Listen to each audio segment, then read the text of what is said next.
போராட்டத்தை இவ்வளவு சிறப்பாக எழுச்சியோடு இங்க நடத்தி காட்டியிருக்கிறார். சில கட்சிகள்ல பூத் ஏஜென்ட்டே இன்னும் போடாம இருக்காங்க, போட முடியாத நிலைமையில இருக்காங்க.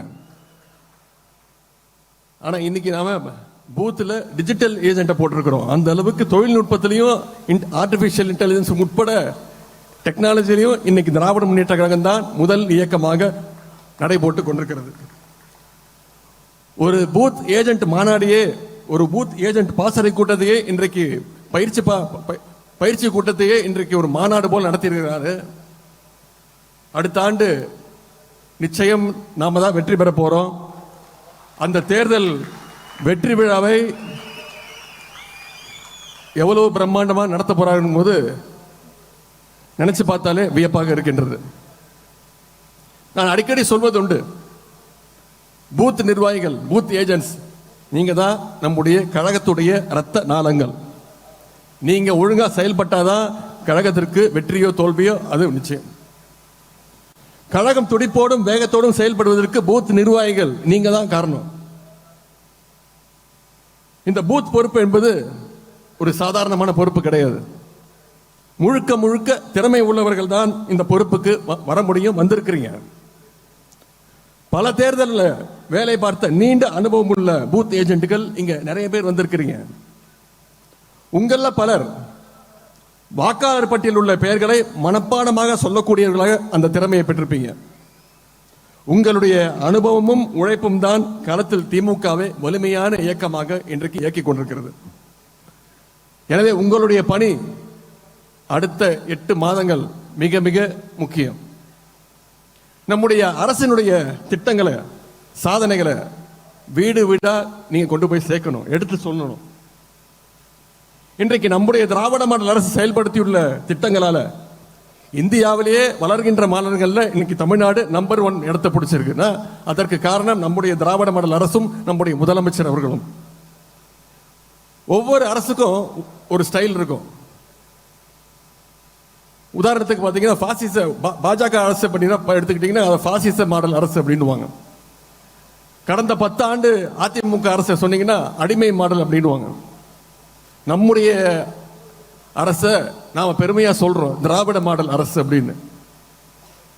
நம்முடைய ஆட்சி அமைந்ததுமே நம்முடைய தலைவர் போட்ட முதல் கையெழுத்து மகளிருக்கான அந்த விடியல் பயண திட்டம். இந்த திட்டத்தின் மூலம் இன்னைக்கு இந்த 4 வருடங்கள்ல மட்டும் 730 கோடி பயணங்களை மகளிர் மேற்கொண்டிருக்கிறாங்க. அதுதான் அந்த திட்டத்துடைய வெற்றி. இது போல புதுமை பெண் அப்படின்ற திட்டம், பெண்கள் படிக்க வேண்டும், பள்ளிக்கூடம் படிச்சா பத்தாது, உயர்கல்வி படிக்கணும் அப்படிங்கிறதுக்காக தலைவர் உருவாக்கின திட்டம் தான் புதுமை பெண் திட்டம். அரசு பள்ளியில படிச்சு எந்த காலேஜில் போய் சேர்ந்தாலும் உயர்கல்வி படிக்க அவங்களுடைய வங்கி கணக்கில் மாதம் 1000 ரூபாய் கல்வி ஊக்கத்தொகை வழங்கப்படுகிறது. கிட்டத்தட்ட 8 லட்சம் மாணவ மாணவிகள் இந்த திட்டத்தின் மூலம் பயன்பெற்றிருக்கிறாங்க. முன்பெல்லாம் தாய்மார்கள் வீட்டுக்கு வேலைக்கு வெளில போற பெற்றோர்கள்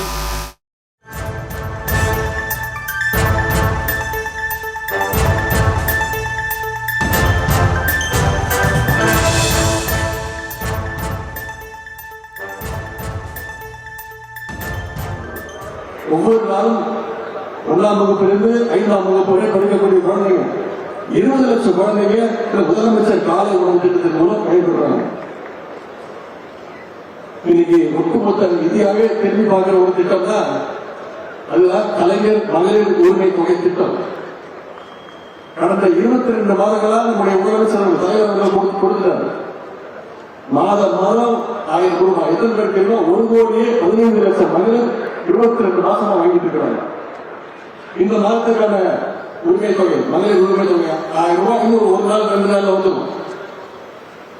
அது மட்டும் இல்ல, இன்னும் கூடுதலான மகளிருக்கு உரிமை தொகை கொடுக்கின்ற வகையில 15ஆம் தேதி சிறப்பு முகாம், உங்களுடன் முதலமைச்சர் அப்படின்ற சிறப்பு முகாம் நடக்க இருக்கு. நிச்சயமாக தமிழ்நாட்டில் உள்ள அனைத்து பகுதியான மகளிர் அத்தனை பேருக்கும் இந்த கலைஞர் மகளிர் உரிமை தொகை விரைவில் இன்னும் 2 மாதங்களில் வழங்க ஆரம்பிக்கப்படும். இந்த திட்டங்கள்லாம் சொல்லியிருக்கிறேன். இந்த திட்டங்கள்லாம் மக்கள்கிட்ட மிகப்பெரிய ஒரு வரவேற்பு இருக்கு. இதனாலதான் ஒன்றிய பாசிச பாஜக அரசு தமிழ்நாட்டுக்கு, தமிழ்நாட்டு மக்களுக்கு, தமிழ்நாட்டு அரசுக்கு தொடர்ந்து தொந்தரவு கொடுத்திருக்கு.